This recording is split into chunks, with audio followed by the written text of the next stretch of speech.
کیا گناہگار کو ہم حقیر سمجھیں اپنی نظر کے اندر، نفرت دل کے اندر رکھیں، یا کیا کریں؟ اصل میں دو چیزیں، نفرت کرنا اور ہے اور حقیر سمجھنا اور ہے۔ ایک آدمی کو بعض اوقات گھریلو لڑائیوں کی وجہ سے اپنے باپ سے نفرت ہو جاتی ہے، صحیح، یعنی اتنی لڑائی آپس میں بڑھ گئی کہ باپ سے بھی نفرت ہو، وجہ لیکن وہ کوئی بھی باپ ہو، کو حقیر ٹھیک نہیں ہے، سمجھے گا۔ صحیح، حقیر سمجھنا اور چیز ہے، نفرت کرنا اور چیز۔ گناہ سے نفرت تو ہمارے دین کا اعلیٰ ترین جو ہے نا احکامات میں سے ایک حکم ہے کہ گناہ سے نفرت کی جائے، اور اس پر احادیث مبارکہ موجود ہیں۔ اسی طرح گناہ گار سے نفرت وہ بھی اسی معنی میں ہوتی ہے کہ وہ گناہ سے نفرت ہے، یعنی کسی آدمی کوئی آدمی گناہ ظالم ہے، ظالم سے نفرت ہوتی ہے۔ بالکل، تو ظالم سے نفرت اس لیے نہیں ہوتی کہ اس کا نام جناب زید، عمر، بکر، خالد ہے، اس کی ذات کی وجہ سے نہیں ہے، اس کے اس فعل کی وجہ سے ہے۔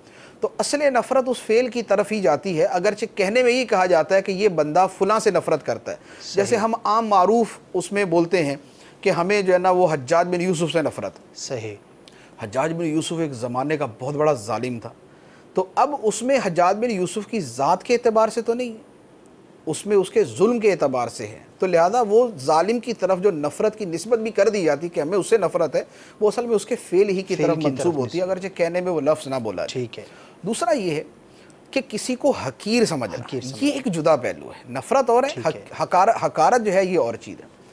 حقیر سمجھنے کا معاملہ جو ہے یہ بڑا سینسیٹیو ہے، یعنی یہ نازک معاملہ ہے، صحیح، اور حقیر سمجھنا جو ہے یہ یوں کہہ لیں کہ اس کی اجازت کی صورت اگر ایک ہے نا تو اس کی ممانعت کی صورتیں 1000 ہوں گی۔ اچھا، وہ کیا؟ مثال کے طور پہ ایک شخص بے نمازی ہے، صحیح، اس کا یہ بے نمازی ہونے کا جو فعل ہے یہ فعل حقیر ہے، ٹھیک ہے، لیکن کیا وہ بے نمازی بھی حقیر ہے؟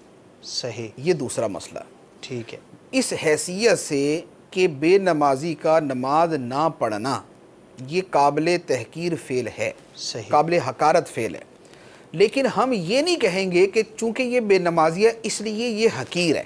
وجہ یہ ہے کہ جو اچھا یا برا ہونے کی چیزیں ہیں، جو معیار یا پیمانے ہیں وہ ہزاروں ہیں، صحیح، اچھی خوبیاں ہزاروں کی تعداد میں ہیں، بے شک، اور برائیاں جو ہیں وہ بھی ہزاروں کی تعداد میں۔ صحیح، ایک آدمی بے نمازی 10 اچھی خوبیاں، ایک آدمی نمازی اور 10 برائیاں، اب تقابل کیسے کریں؟ تو صحیح، ہم کسی کے بارے میں یہ کہہ نہیں سکتے، ہم کسی کو حقیر نہیں قرار دے سکتے۔ صلو علی الحبیب صلی اللہ تعالی علی محمد۔ مجھے اپنی اور ساری دنیا کے لوگوں کی اصلاح کی کوشش کرنی ہے انشاءاللہ۔